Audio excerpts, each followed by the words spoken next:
Hola, el proyecto que nosotros estamos realizando es el de un aprovechamiento del efluente del tratamiento de aguas residuales domésticas en una biojardinera, aplicando los principios de permacultura. El proyecto lo estamos realizando entre Valentina, Santiago, Salomé y quien les habla, Anita.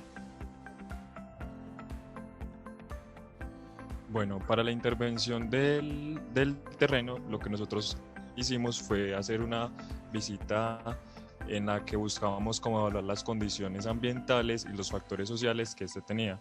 A factores ambientales me refiero como a la temperatura, la precipitación y pues, la pendiente que tenía el terreno. En la parte del suelo, lo que nosotros hicimos como para evaluar las características que este tenía fue hacer una prueba de infiltración utilizando pues un orificio de 30 centímetros de profundidad con 30 centímetros de radio. En lo que se ve en la imagen, podemos presenciar que esta prueba la hicimos en un rango de 42 minutos en el que evaluábamos o medíamos la profundidad que iba teniendo el nivel del agua a medida que iba pasando el tiempo. Se presenta pues las gráficas en las que los valores van disminuyendo y también lo que se hizo fue aplicar la ecuación de Porchet que me determina el tipo de drenaje que posee un suelo. En este caso nos encontramos con un drenaje de 10 a la menos 3, lo que indica que es un drenaje bueno y que este más que todo se ve en arenas muy finas, limos, arenas y entre otros. Pero también para confirmar esta teoría o este tipo de suelo, aplicamos el método de Boyucos, que es como el que me determina la textura del suelo, y este sí también nos dijo que era un franco arenoso. Para el diseño del humedal tuvimos en cuenta dos parámetros: los datos de entrada del humedal y la metodología establecida por la EPA. Para hallar el caudal tuvimos en cuenta el consumo de habitantes días establecido por la RAS, que es de 140 litros por día, multiplicado por el número de habitantes que estaban constantemente en el lugar del proyecto, para finalmente obtener un caudal que es con el que vamos a trabajar.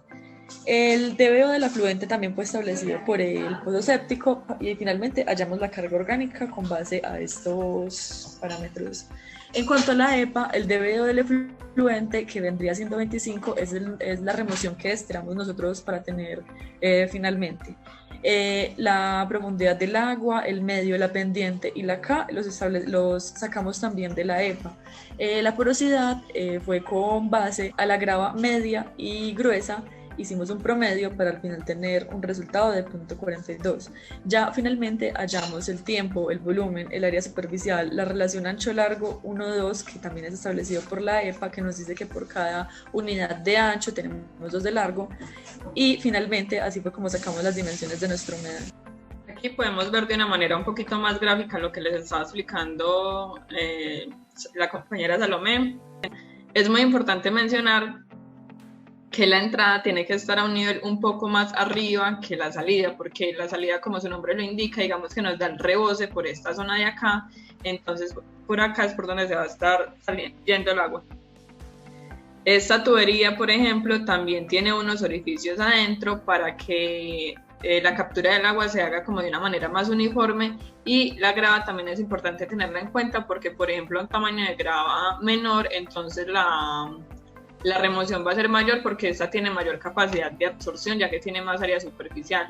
Le colocamos una polisombra porque el sol estaba afectando muy fuerte a las plantas que hay aquí sembradas, que son heliconias y papiros en este momento, y ya esta es la salida que tiene el humedal artificial que va hacia las dos huertas. Estas dos huertas son alimentadas con el agua de acá para mirar, digamos, que cuál es el efecto sobre el crecimiento de las plantas, y esta huerta sería simplemente agua de lluvia o agua potable como se riega habitualmente.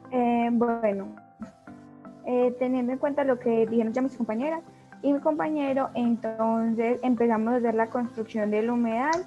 Aquí se ve el hueco que hicimos con las dimensiones que se tenían en el Excel. Luego pasamos a hacer un recubrimiento del hueco con un plástico que nos va a ayudar a que el agua no se infiltre. También le agregamos grava gruesa y después, antes de eso, también le metimos la tubería que tiene unos diferentes huecos por donde todo el agua se va a distribuir, como lo había mencionado mi compañera Valentina. Después agregamos una capa de grava más fina y lo llenamos hasta la superficie del humedal. Ya después procedimos a la intervención del terreno, primero que todo para que el agua del pozo séptico llegara hasta el humedal y después para que el agua no se infiltrara y llegara el agua necesaria para empezar a ser tratada en el humedal, y tenemos en cuenta este tanque pulmón que vemos en el fondo. Ya después entonces le agregamos la polisombra, que ayudan a que no se vean tan aporreadas por el sol y las plantas ya se ven un poco mejor, más verdosas. También en esta última visita que tuvimos al humedal le agregamos unos papiros para que también ayudaran al tratamiento del humedal. Y ya estamos en el proceso de estabilización del humedal para ya luego utilizar esa agua para riego y empezar con la construcción de nuestras huertas. Muchas gracias.